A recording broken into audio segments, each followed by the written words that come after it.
more on the president's first 100 days. This morning, looking at how President Trump is changing the way the White House communicates with America. He is using social media like no other president has before. And our chief White House correspondent, John Carl, back with a closer look. Hey, John. Hey, George. Well, as a candidate, Donald Trump communicated like none before him. And now that he is in the White House, that has not changed. I went to an Ivy League school. I'm very highly educated. I know words. I have the best words. From early in the campaign, Donald Trump cast himself as the next great communicator. I speak the truth, and I think people get it. And these guys are liars. But look, the press lies.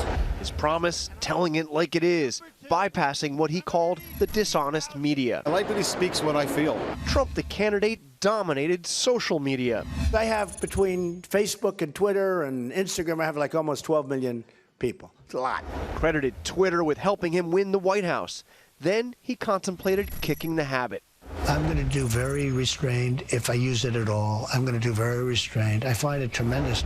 But that didn't happen. Since taking the presidential oath, Trump has tweeted more than 450 times.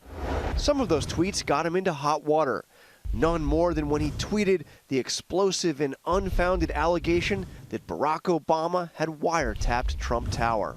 President Trump's stunning claim accusing President Obama of... It became a massive distraction, but his Twitter following has only grown.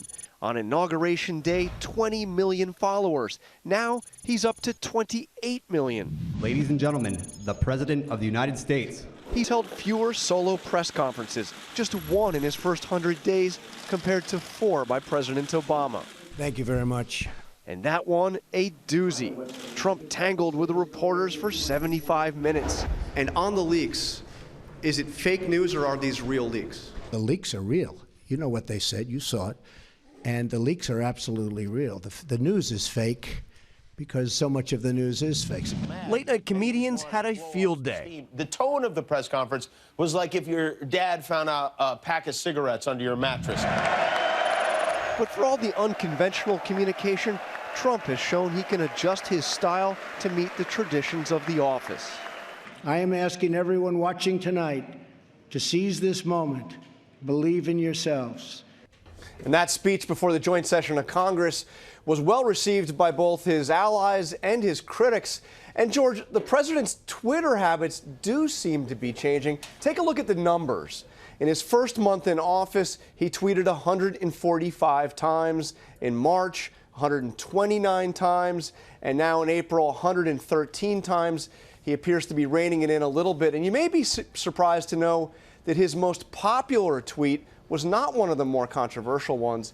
It was a tweet where he defended the right of people to protest, even protesting him. This was 2 days after he was sworn in. That was the most liked and most retweeted, nearly 400,000 likes for that tweet, George. Okay, and he's back on Twitter this morning. Let's bring in James T. Harris, host of the James T. Harris Show at WO4.1 KQTH in Tucson, Arizona. Thanks a lot for joining us. James, we just saw all the numbers there on the tweets. In Washington here, even Republicans like Mitch McConnell say they wish the president would tweet a little less, tone it down a little bit more. What do your listeners think? My audience wishes that he would tweet even more. They say that when President Trump gets on the Twitter machine, we see things happen. They love the fact that they're hearing it right from the horse's mouth, and they love the fact that they're able to see his tweets and then see how the media responds to it. How about, though, with that tweet where he falsely accused President Obama of spying on him, and it turned out to be, overwhelming for several weeks there at the beginning of the administration. Aren't they worried about these self-inflicted wounds? Absolutely not. As a matter of fact, after that tweet, they called it, the tweet grenade into the mainstream media's living room. It seems like the whole narrative, the false narrative of President Trump colluding with the Russians, began to dissipate. I think that, the media likes to say that was a troublesome tweet, that he had caused him a lot of backlash. But my audience loves the fact that he took that narrative head on and was pushing back. And John, you're also seeing a very different kind of communication in the briefing room than we've ever seen before. Yeah, the briefings is something that have become must-see TV on the cable channels. Sean Spicer, very confrontational often with the reporters, but all of the cable channels carry these live. They get high ratings, and that is one thing the president really likes. He does like the ratings. John Carl, James T., thanks for joining us this morning.